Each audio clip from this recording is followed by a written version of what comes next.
네, 2022년 6월 딱 절반을 지난 마지막 주일 아침입니다. 한 해의 절반을 지나며 맥주 감사 주일로 지키면서 여기까지 지금까지 인도하신 하나님 앞에 감사와 찬양을 올려드립니다. 지금까지 지내온 것 다 주님의 은혜입니다. 아멘이십니까? 네, 감사입니다.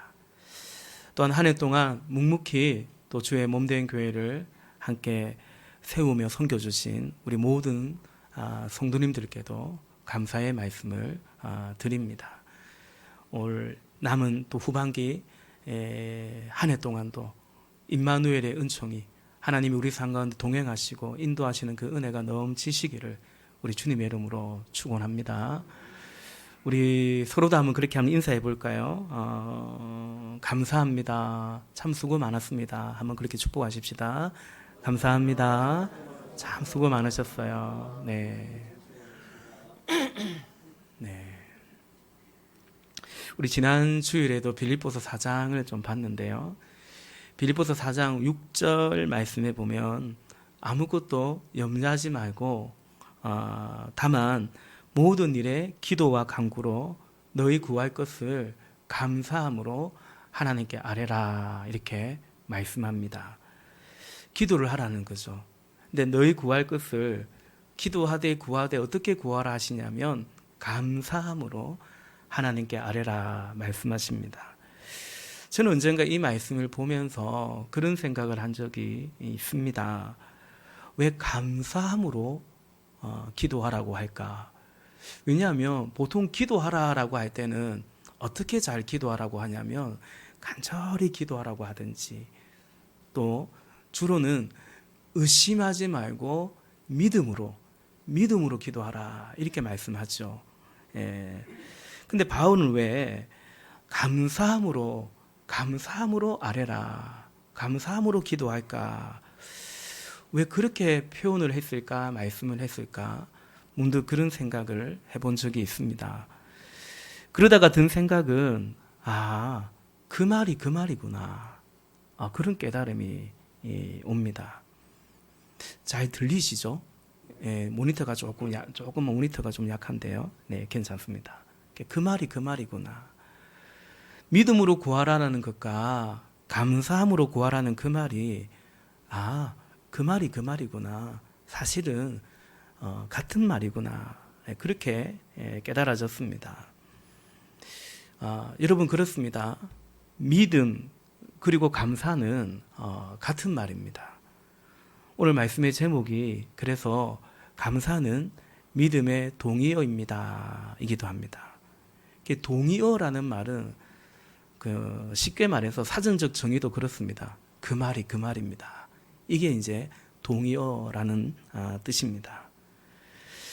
믿음이 뭡니까? 믿음이란 하나님과의 관계입니다. 제가 누누이 말씀드리지만 믿음이란 관계적인 용어입니다. 믿음이 좋다라는 것은 하나님과 관계가 좋다, 사이가 좋다, 이제 그런 뜻이라고 말씀드렸죠. 친하다라는 거죠. 여러분 관계가 좋다는 말은 뭐 한마디로 친하다, 우리 사이가 좋다라는 뜻 아니겠습니까? 사랑한다라는 거죠. 그래서 하나님을 믿는 주의 백성에게 하나님께서 가장 중요한 계명이라고 말씀하신 것이 뭡니까? 하나님을 사랑하는 것입니다. 하나님은 믿을 뿐만 아니라 우리는 하나님을 사랑하는 것입니다. 아브라함을 요즘 새벽에 아브라함 창세기 말씀을 보고 있는데 아브라함을 이제 믿음의 사람, 믿음의 조상 이렇게 말을 하지 않습니까? 왜 그렇게 말을 할까요? 아브라함과 하나님과의 관계가 그러했기 때문에 라는 것입니다. 창세기 18장 17절 말씀에 보면 그때 주님께서 말씀하셨다. 내가 앞으로 하려고 하는 일을 어찌 아브라함에게 숨기라 말씀하십니다. 그러니까 주님이 무엇인가 하려고 하는 일이 있는데 내가 다른 사람에게는 몰라도 아브라함에게 어찌 숨길 수 있겠냐. 여러분 그런 사이가 있지 않습니까? 우리끼리는 비밀이 없는 거예요. 그죠? 친한 사이, 친한 친구끼리는 뭡니까? 비밀이 없는 거예요. 그러니까 하나님이 아브라함을 그렇게 여겼다라는 것입니다. 요즘 모세오경을 우리가 통독회 가고 있는데 민수기 또 출애굽기를 보면 하나님께서 모세도 그렇게 모세와의 하나님 당신과 모세와의 사이도 관계도 그렇다. 그런 말씀을 하세요. 출애굽기 33장 11절 말씀에 보니까 주님께서는 마치 사람이 자기 친구에게 말하듯이 모세와 얼굴을 마주하고 말씀하셨다. 이렇게 말합니다. 그래서 모세의 건의에 도전한 그의 누이 미리암부터 시작해서 모세의 건의에 도전한 사람에게 하나님이 딱 대변해 줍니다. 야, 내 종 모세는 그렇지 않아. 좀 미안하지만 너희들과는 달라. 그러니까 하나님과 모세와의 사이가 그러했다라는 것입니다. 여러분, 그처럼 믿음은 하나님과의 관계, 주님과의 관계인데요. 그런데 제가 믿음과 감사가 같은 말, 동의어라고 했습니다. 그러니까 여러분 하나님 믿으시고요. 또 이렇게 신앙생활 해가실 때 하나님께 감사하시기 바랍니다. 그렇게 말해도 되는데 그냥 그 정도가 아니라 믿음이란 곧 감사이고 믿음과 감사는 동의어다. 제가 왜 그렇게 말씀을 드렸을까? 라는 거죠. 설명을 드려야겠죠. 두 가지 이유 때문인데요. 첫째는 우리가 주님을 믿는 것, 다시 말해 하나님과 관계를 맺게 된 것 자체가 사실은 주님의 은혜이기 때문이죠. 그러므로 우리가 하나님을 믿는다는 것은 그 자체로 하나님께 감사할 수밖에 없는 것입니다. 우리가 하나님과 그리 좋은 사이가 아니었습니다. 그렇죠? 오직 너희 제약이 나와 너희 사이를 갈라놓았다. 로마서 5장에 우리가 하나님과 우리가 죄인되었을 때 하나님과 원수되었을 때, 그런데 여러분 하나님과 원수된 우리였는데 대속제물이 되어주신 우리 예수님 때문에 우리가 하나님과의 관계가 회복되었다라는 것이죠. 이게 복음이죠. 그래서 우리가 하나님과 이런 관계가 되었습니다. 하나님 자녀가 되었죠. 그러므로 하나님을 믿는다라는 것은 곧 감사인 이유는 하나님을 믿는다는 것 자체가 감사할 수밖에 없는 주님의 은혜이기 때문인 것입니다. 두 번째, 믿음이 곧 감사인 이유는, 믿음과 감사가 동의어인 이유는 하나님과의 관계가 그게 믿음인데요. 그건 곧 다시 말하면 하나님과의 관계가 회복되었다라는 것은 원래 정상으로 돌아갔다라는 거죠. 처음 원래 만든 목적 그대로 창조의 목적, 창조의 형상이 회복되었기 때문이다라는 것입니다. 여러분, 인간은 원래 우리는 어떤 목적으로 창조함을 받았냐면 하나님께 영광을 돌리기 위해서입니다. 그분을 찬양하고 그분을 기뻐하기 위해서입니다. 그래서 하나님 믿는다라는 것은 그냥 하나님 믿고 이제 내가 지옥 안 가고 천국 가게 됐다, 구원받게 됐다, 다만 그게 아니라 원래의 그 창조의 모습으로 회복되는 거기까지가 우리에게 베푸신 구원의 은혜이고 복음의 역사인 것입니다. 부모 자식 사이가 회복됐다라는 것은 그냥 이제 다시 자식으로 인정하고 부모로 인정하고 그 정도가 아니라 부모 자식 사이의 관계가 회복되다는 것은 뭡니까? 부모를 다시 공경하는 거죠. 자녀를 사랑하는 것이죠. 남편과 아내의 관계가 회복되었다는 것은 둘이 갈라서려고 하다가 그냥 다시 같이 살기로 했다.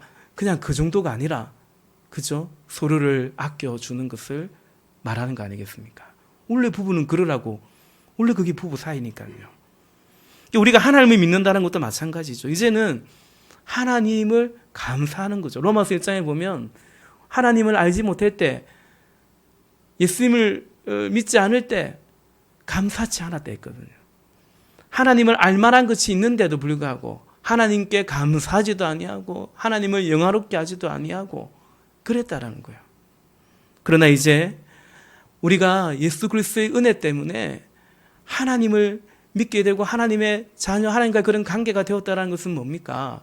다시금 하나님을 하나님으로 인정하면서 범사에 주님의 주되심을 인정하면서 범사에 하나님께 감사하는 이제 그런 관계로 회복되었기 때문에, 그래서 믿음과 감사는 뗄래야 뗄 수가 없는 것입니다. 매우 자연스러운 것입니다.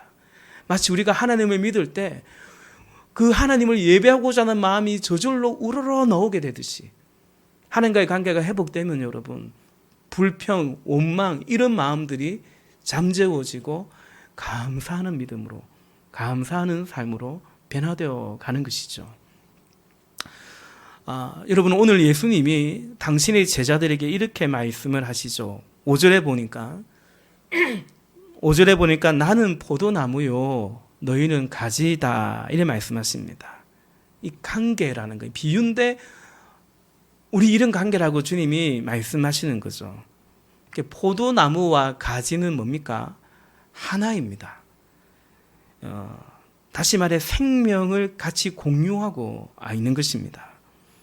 그리 말씀하시면서 오늘 본문에서 반복해서 또 나타나는 단어가 있는데 그게 열매라는 단어입니다. 포도나무 보신 적 있습니까? 포도나무는 이제 가실수죠. 열매가 맺히는 나무인데요. 근데 나무 자체만 볼 때는 별로 볼품이 없습니다. 무슨 시골 가면 큰 감나무 이런 게 있지 않습니까? 그렇죠. 감나무는 열매도 감이 이제 주렁주렁 열매 맺히지만 뭐 그 밑에 가면 그늘도 되고요. 제법 보기에도 괜찮고요. 그렇지 않습니까? 근데 포도나무는 그렇지 않습니다. 키도 별로 안 크고 그 열매가 없다면 그늘이 되는 것도 아니고요. 그 나무는 또 이게 좋은 목재의 어떤 제목으로 건축 재료로 쓰이는 그런 나무도 아닙니다. 그래서 포도나무에서 열매를 빼면 그 나무는 이제 그저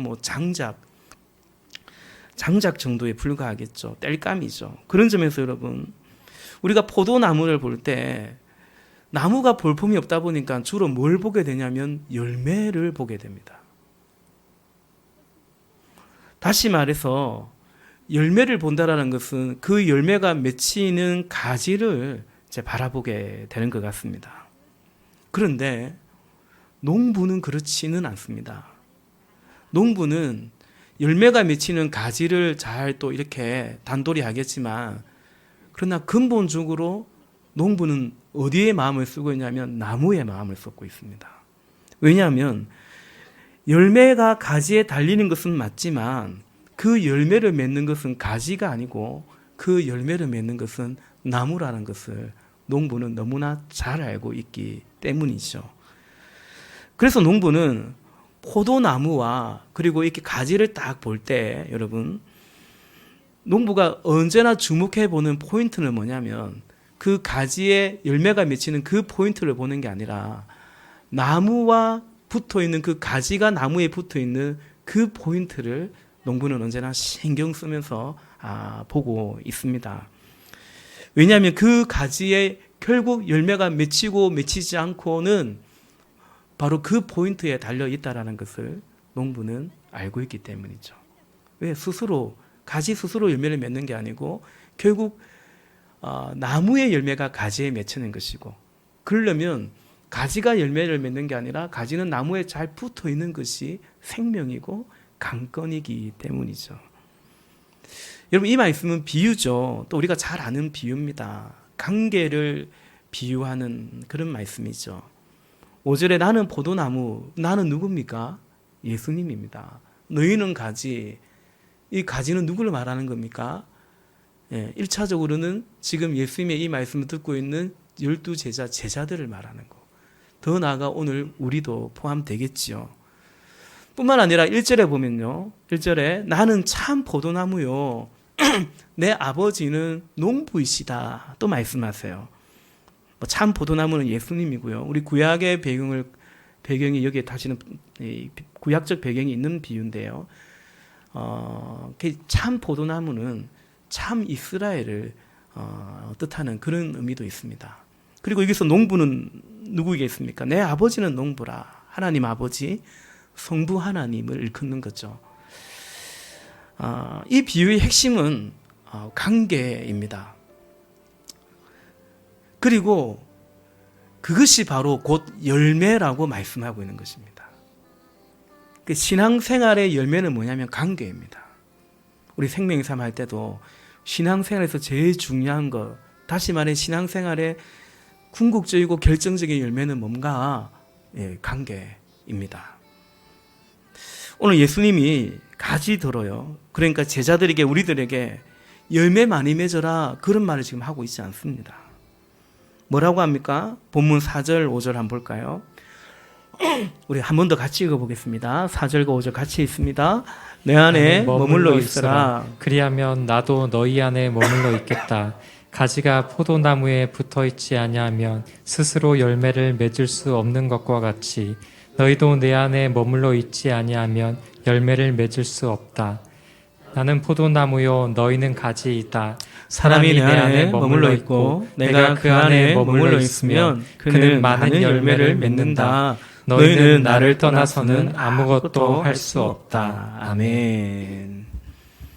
4절에 보니까 내 안에 머물러 있으라 말씀하십니다. 이전 개역 성경으로 보면 내 안에 거하라 말씀하시죠. 이것이 핵심입니다. 어찌 보면 나는 포도나무고 너희는 가지라고 말씀하시면서 오늘 주님 말씀하시는 것은 딱 이거 한 가지입니다. 내 안에 머물러 있으라. 붙어 있으라. 내 안에 거하라 말씀하십니다. 여러분, 요한복음 15장에서 우리가 쭉 읽어가 보면 주님과의 제자들의 관계, 주님과 우리들의 관계의 시작은 어떻게 시작됐냐면 너희가 나를 택한 것이 아니고 내가 너희를 택하여 세웠다라고 말씀하십니다. 주님, 우리 사이가 어떻게 시작됐냐면 주님으로부터 시작되었습니다. 근데 그래서 주님과 제자의 관계, 하나님 아버지와 자녀의 관계가 되어 있는, 포도나무와 가지의 관계가 되어 있는데 오늘 예수님께서 말씀하시는 것은 내 안에 머물러 있으라. 그리하면 나도 너희 안에 머물러 있겠다. 5절에도 사람이 내 안에 머물러 있고 내가 그 안에 머물러 있으면, 그러니까 주님과 우리의 관계의 시작은 주님 때문입니다. 그분이 예정하시고 택하시고 우리 인생 가운데 찾아오신 것입니다. 그런데 신앙생활의 해감에 있어서는 우리가 주님의 품을 파고들어야 된다라고 또한 말씀하시는 거예요. 내 안에 머물러 있으라. 내 안에 거하라. 그리하면 나도 너희 안에 거하겠다. 너희가 내 안에 있고 내 말이 너희 안에 있으면, 이렇게 또한 말씀을 하시는 것입니다. 그러니까 그냥 가만히 있고, 하나님이 은혜의 하나님이니까, 은혜의 주님이니까 그냥 나는 가만히 있고 주님이 계속해서 은혜 주시고, 신앙생활이 그냥 그런 것은 아니라는 거죠. 우리에게 말씀 주시고 청종하게 하시고 또 따를 수 있도록 선택하게 하시고 의지를 주시고, 주님이 우리에게 초청하시는 거죠. 내 안에 머물러 있으라 말씀하십니다. 그러면서 4절에서는 내 안에 머물러 있지 않으면 스스로 열매를 맺을 수 없다. 내 안에서 떨어져 나가면 가지 너 스스로 열매 맺을 수 없다 말씀하시고, 같은 말 같지만 5절에서는 내 안에 머물러 있으면 절로 가지를 맺는다. 많은 열매를 맺는다. 이렇게 말씀을 하십니다. 그러면서 또한 5절 끝에 가면 마치 쐐기를 박듯이 내 안에 머물러 있어야 된다. 다시 말해서 나를 떠나면 안 된다. 마치 쐐기를 박듯이 이렇게 말씀하셔요. 5절 끝에 가보니까 너희는 나를 떠나서는 아무것도 할 수 없다 말씀하십니다. 너희는 나를 떠나서는 아무것도 할 수 없다. 아무것도 할 수 없다라는 것보다 더 근원적으로 아무것도 아니다 라고 말씀하시는 거예요. 언젠가 저는 이 말씀 보면서 아리랑, 우리 민요 있죠? 아리랑이 생각났어요. 아리랑의 예수님 버전인가 이런 생각을 해봤습니다. 나를 버리고 가시는 님은 아무것도 못하는 거죠. 왜요? 심리도 못 가서 발병이 난대요. 그 말이 우리가 그냥 가만히 보면 그래 나를 떠나가서 잘 되나 보자, 두고 보자. 망한다, 안 된다, 발병 난다. 그런 어떤 저주의 그런 마음, 그런 뜻이 아니에요. 물론 요한복음 15장에서 밖에 버려 심판의 의미가 분명히 있습니다만은 지금 예수님이 제자들에게 이 말씀을 하시는 의미는 그런 마음보다는 떠나지 마라. 내 안에 있으라. 그 아리랑의 정서도 그렇지 않습니까? 잘 되나 보자 나를 떠나가서는 그게 아니죠. 님이여 가지 마오. 나를 떠나지 마오. 그 정서인 것처럼 오늘 예수님이 제자들에게 그런 마음으로 말씀하시는 거죠. 너희는 나를 떠나서는 아무것도 할 수 없다. 제가 청년 시절에 이 말씀을 보는데 왈칵 눈물이 나왔어요. 두 가지 이유 때문인데요. 내가 뭐라고 주님이 이렇게 말씀하시는가? 너 나 떠나지 마. 같이 있자. 같이 살자. 그렇게 주님의 음성으로 들려와서 그 때문에 참 너무나 감사했고요. 또 감사한 것은 뭐냐면 제가 그걸 인정하고 고백했기 때문입니다. 네, 주님. 주님 떠나서 나 못 살아요. 주님 떠나서 내 아무것도 아니에요. 사랑하는 여러분, 성도는 주님을 떠나서는 아무것도 아닌 겁니다. 주님 있으면 좋고 없어도 뭐 살만하고 그 하나님 믿는 게 아닙니다. 성도란 주님을 떠나서는 아무것도 할 수 없다 고백하는 거고요. 반대로 내게 능력 주시는 자, 지난주에 봤던 것처럼 주님이 함께 하신다면 모든 것도 할 수 있느니라. 이것이 이제 성도의 우리의 이제 정체성이죠. 사랑하는 여러분, 저는 오늘 예배하는 우리 모두가 주님과 여러분 우리 사이에 이런 고백, 이런 사랑의 고백이 있기를 바랍니다. 주님의 음성을 들으시기 바랍니다. 떠나지 마. 같이 있자. 또한 우리 역시도 주님께 고백하는 거죠. 주님, 나 주님 떠나면 못 살아요. 주님이 함께 해주지 않으면 나 살 수 없어요. 모세가 출애굽을 할 때 하나님께 그렇게 매달리지 않습니까? 같이 가주셔야 돼요, 하나님. 하나님 같이 가주지 않는데 우리가 어떻게 갑니까? 진노하시는 하나님께 매달리면서 은혜를 구하는 건 그 모세처럼 여러분, 그죠? 우리의 마음이 그러한 거죠. 그러므로 우리가 힘쓸 것은 뭐냐면 주님 안에 머물러 있는 것입니다. 거기에 우리가 사실 힘써가야 됩니다. 머물러 있으라, 거하라. 여기 거한다라는 것은 두 가지 의미가 있는데요. 첫째는 말 그대로 거하는 것입니다. 그 안에 거하는 거예요. 그러니까 밖에 있지 않는 거예요. 예수님과 함께 있는 거예요. 예수님 주변에 맴도는 게 아니에요. 겉도는 게 아니에요. 문 밖에 있는 게 아니에요. 그와 함께 거하는 것을 말하는 거죠. 사실 이 말씀은 당시 제자들의 그 마음을, 믿음을, 상황을 염두하면서 주님이 하신 말씀이거든요. 지금 제자들이 그러고 있거든요. 이제 주님은 곧 6월절에 어린 양으로 십자가를 지실 터인데 나름 3년을 동고동락했는데 함께 있는데 제자들이 말입니다. 그런데 제자들이 실제로는 어떠냐면 예수님을 주변에 맴돌고 있어요. 연합하고 온전히 하나 되지 않았습니다. 마치 지금 제자들은 근처에 있는 거예요. 그래서 여차하면 그냥 떠날 수도 있는 그런 사람들처럼 있어요. 실제로 그렇게 하죠. 여차하니까. 예수님 붙잡히니까. 예수님 십자가에 죽으려고 하니까 제자들이 어떻게 했습니까? 그 주님 붙잡고 나도 같이 따라 죽자 했지만 결국 그렇게 했습니까? 아니죠. 주님 버리고 뿔뿔이 도망갔지 않습니까? 심지어 이 중에 한 명은 예수님 팔아먹기도 했지 않습니까? 그 주님이 그걸 다 알고 계세요. 이들을 사랑하시되 끝까지 사랑하기로 작정하시면서 그들에게 말씀하시는 거예요. 우리는 요한복음 15장의 어떤 분위기가 나는 포도나무, 너희는 가지. 우리 어릴 때 찬양도 막 그렇게 부르고 했지만 굉장한 비장한 말씀의 그런 분위기입니다.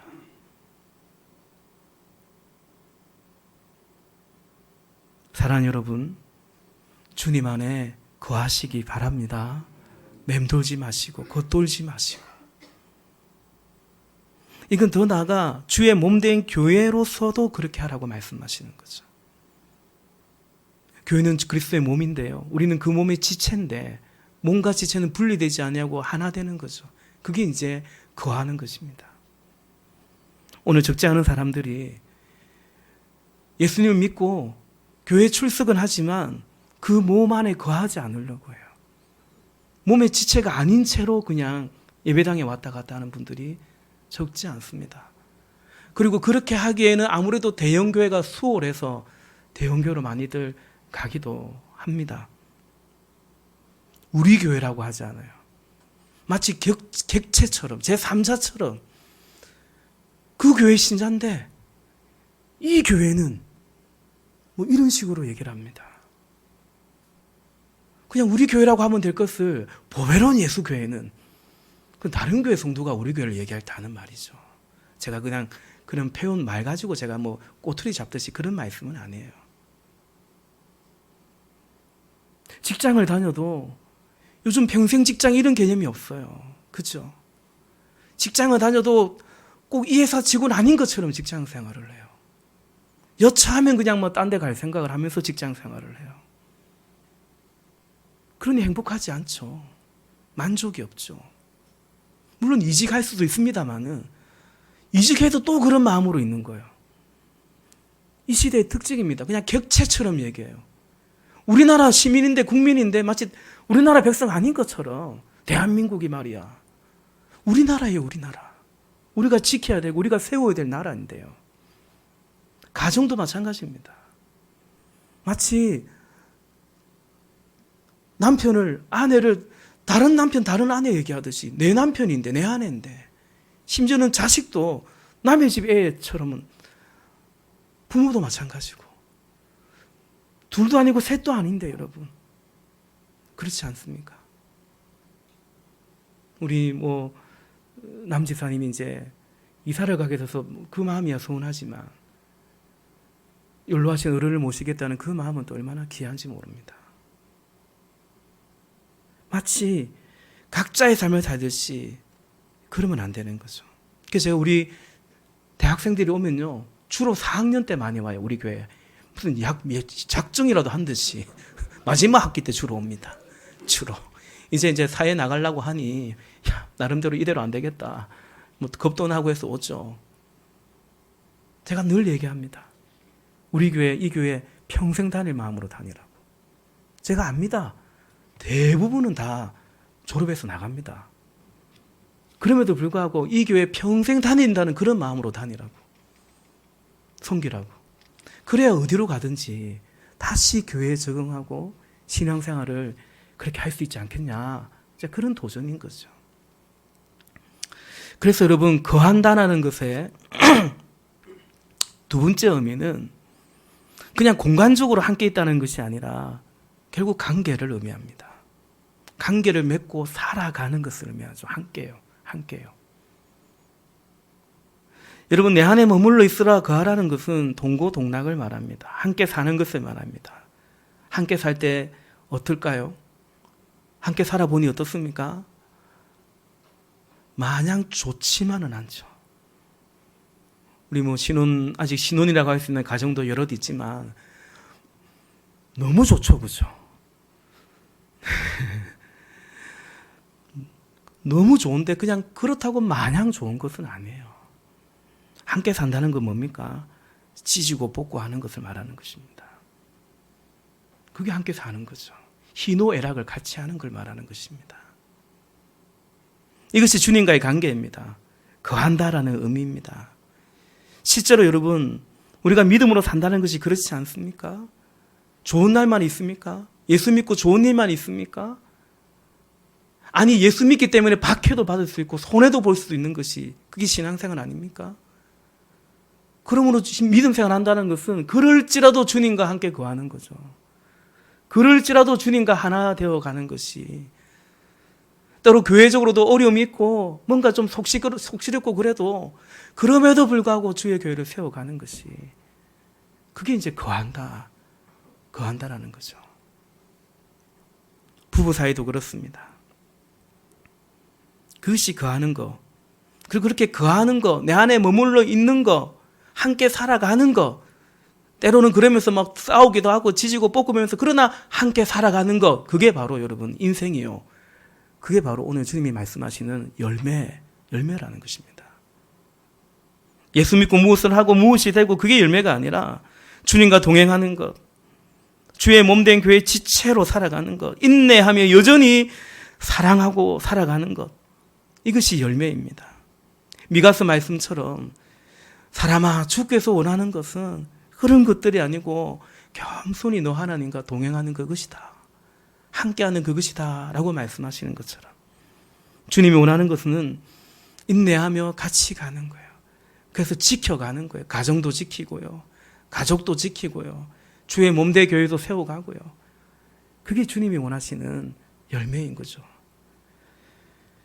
주님이 원하시는 것은 주의 백성이 주님을 사랑하고 서로를 사랑하고 그렇게 서로 지켜가는, 이것이 주님이 원하는 것입니다. 그렇게 주님 안에 거하기 위해서, 다시 말해 열매를 맺기 위해서 오늘 농부이신 하나님께서, 아버지께서 우리 삶 가운데 하시는 일이 있다라고 말씀하세요. 그것은 바로 가지를 쳐낸다라는 것입니다. 나무에 붙어 있는데 어떤 가지에서는 열매가 안 맺히는 거예요. 잎만 무성한 거예요. 그런 가지는 어떻게 한다고요? 쳐낸다. 농부는 쳐낸다 라고 말씀하시는 거죠. 우리 2절 말씀 같이 또 볼까요? 2절 같이 읽겠습니다. 시작. 내게 붙어 있으면서도 열매를 맺지 못하는 가지는 아버지께서 다 잘라버리시고, 열매를 맺는 가지는 더 많은 열매를 맺게 하시려고 손질하신다. 아멘. 열매를 맺지 못하는 가지가 있어요. 열매가 무엇이라고 했습니까? 포도나무니까 포도가 열매겠죠. 근데 그 열매를 맺는 비법은 뭐라고 했죠? 잘 붙어 있는 것이라 했습니다. 따라서 열매를 맺지 못한다는 것은 어디에 문제가 있다는 거예요? 그 접붙임에 문제가 있는 거죠. 붙어 있는 것 같은데 잘 안 붙어 있는 거예요. 예수 믿는 것 같은데 주님 안에 거하려고 애쓰지 않는 거예요. 여러분, 그처럼 우리 삶에 주님 안에 머물도록, 주님 안에 거하도록, 다시 말해 열매 맺도록, 그 열매를 맺는 것들을 막는 것들이 있습니다. 그거 어떻게 해야 되냐면, 농부 되신 아버지께서 쳐낸다 하십니다. 우리에게 말씀하시는 거죠. 쳐내라고 말씀하시는 거죠. 우리 신앙생활에서 하나님과 관계하는 거, 주님 안에 머물도록 하는 거, 그걸 방해하는 것들 그냥 방치하지 말고, 그래서 예수 믿는데 열매는 없고 계속 입만 무성하게 있는 그런 우리의 신앙이라면, 그런 내 신앙이 그렇게 되도록 하는 그게 뭔가 살피라는 거죠. 그 쳐내라는 것입니다. 두 가지를 특별히 말씀드리고 싶은데요. 첫째는 미디어가 아닐까 싶습니다.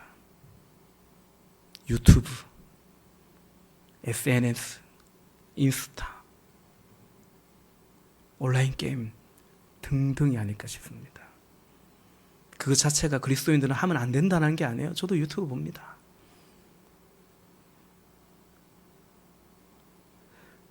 그런데 그것이 주님과의 관계를 가로막는, 그냥 거기에 빠져가지고 하루에 30분도 그냥 하나님과 관계 맺지 못하는, 성경 한 장도 제대로 읽지 못하는, 기도하지 못하는 청년들이 가끔 그 얘기해요. 이거 시간 때우기 참 좋다고. 여러분, 시간은 때우라고 하나님 우리에게 주신 게 아닙니다. 왜 시간을 때우고 삽니까? 주님과의 관계를 가로막는 지금 우리 시대에 밀접한 것들이 아닐까 싶습니다. 저희 반에 우리 결이 5학년인데 핸드폰 없는 애가 결이밖에 없어요. 없는 것 같아요. 여러분, 아이들 학교 시간을 보면요, 학교 시간에 이런 우리 교회 앞이나 이런 이면 도로를 운전해 가다 보면 여러분 자주 목격하게 되는 게 뭡니까? 아이들이 길 한가운데를 이러고 가고 있어요. 지가 지금 어디를 걸어갔는지도 몰라요. 예. 심각합니다. 여러분, 그러기 위해서 우리 안에 어떤 원칙과 규칙을 세우는 것이 좋습니다. 그게 유익합니다. 하루에 나는 성경 몇 장 읽겠다. 하루에 기도 나는 뭐 몇 분 하겠다. 1시간 하겠다. 오늘 목회 가려면 제가 사실은 그런 걸 적었는데요. 율법적이다 생각하지 마시고 우리에게 자유를 주는 율법입니다. 스스로 그런 규칙을 정하고 지켜내는 것이 이 시대에 더더욱 필요하지 않나 저는 생각합니다. 우리 삶 가운데 쳐내야 될 가지 두 번째는요, 잘못된 마음, 못된 마음입니다. 탐심이라고도 할 수 있고 교만이라고도 할 수 있겠죠. 여러분, 가지는 어떤 열매를 맺냐면 바로 그 나무의 열매를 맺습니다. 그래서 그 열매가 싫으면, 다시 말해 그 나무가 마음에 들지 않으면, 그 열매가 싫으면 가지는 별로 열매 맺고 싶지 않습니다. 별로 열매 맺고 싶지 않아요. 포도나무, 비유니까 예수나무죠. 포도나무의 열매는 결국 예수 열매입니다. 우리가 주님 안에 거하면 결국 어떤 열매 맺을까요? 시간이 지나면 예수 열매 맺게 됩니다. 예수 열매는 두 가지요. 예수님을 닮아가는 열매. 두 번째는 예수님이 하신 그 일을 하는 열매입니다. 예수님을 닮아간다는 것은 성품적으로, 인격적으로 성령의 열매라고 할 수 있고요. 예수님이 하신 일을 나도 한다는 것은 예수님처럼 섬기고 복음 전하고 전도하고 선교하고 그런 열매겠죠. 한마디로 영혼 구원하고 예수님을 닮아가는 주님의 제자가 되는 것입니다. 이것이 포도나무에 붙어있는 가지에 달리는 열매, 맺히는 열매입니다.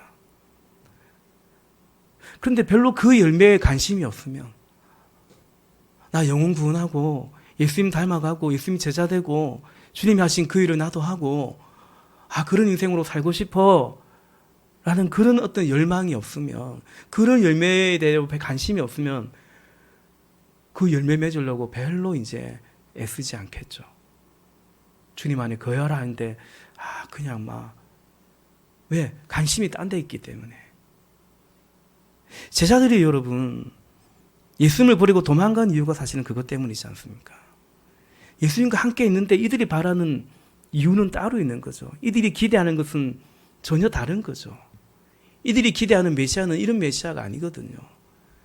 그러니까 예수님 안에 거하지 않고 떨어져 나가는 거예요. 그건 다른 나무죠. 예수님께서 마태복음 7장에서 못된 나무가 못된 열매를 맺는다고 하셨는데, 여러분 그런 생각으로 신앙생활 하는 것은 포도나무에 붙어 있는 것 같은데 전혀 다른 열매를 바라보고 있는, 사실은 못된 나무에 붙어 있는 못된 열매처럼 그렇게 이제 있는 것입니다. 사랑하는 여러분, 말씀을 정리하고자 하는데요. 거하라. 머물러 있으라. 밖에 있지 말고 들어오라는 거예요. 겉도지 말고 들어오라는 거예요. 주님과 관계를 맺으시라는 것입니다. 나 예수 믿으면 어떡하지? 예수 믿게 될까 봐 겁먹지 마시고, 예수 그냥 적당히 믿어야 되는데 이게 빠지면 어떡하지? 겁먹지 마시고, 예수님 믿으시기 바랍니다. 빠지시기 바라요. 주님을 믿으시고 주님께 맡기는 거죠. 또한 주님 안에서 몸을 이루어 가야 됩니다. 그냥 쉽게 말해서 목장 안에 들어오시고 지체들 안에 여러분 거하시기를 힘써야 됩니다. 함께 그 안에서 감사를, 삶을 나누어야 됩니다. 때로는 목장 안 갔으면 차라리 속편했을 텐데, 더더욱 목자나 목녀 안 했으면 정말로 편했을 텐데, 하다 보니까 찢고 뽑고 힘들고 그럴지라도 그렇게 거하라, 몸을 이루라 주님 말씀하십니다. 왜요, 여러분? 그 안에서 우리가 자라가는 것입니다. 그 안에서 우리가 깎여가는 거예요. 내 마음대로 살고 싶으면 그게 안 되니까 깎여가는 거예요. 여러분, 주님의 손길 안에서 깎이시는 은혜가 있기를 바랍니다. 다른 것으로 깎이지 마시고 세상에 깎이지 마시고요. 그분의 손길 안에서 깎여갈 때 복된 것입니다. 그러면 주님이 그분의 소용대로 잘 깎아서 우리 교회를 저와 여러분을 쓰실 줄로 믿습니다. 감사를 나누십시오. 삶을 나누십시오. 그리하여 감사하는 자가 되십시오. 그것이 주님 안에 거하는 것이요 믿음으로 살아가는 것입니다. 그렇게 거할 때 우리는 예수님의 일을 하게 되고 예수님을 닮아갈 수 있습니다. 그것이 바로 주님이 우리 안에서 찾으시는 열매인 것입니다. 여러분, 믿음이 주님과의 관계이고 그 관계가 풍성함이 믿음이라고 했습니다. 그래서 믿음은 곧 감사가 됩니다. 풍성하니 감사할 수밖에 없죠. 하나님을 향한 그리고 사람들을 향한 감사가 됩니다.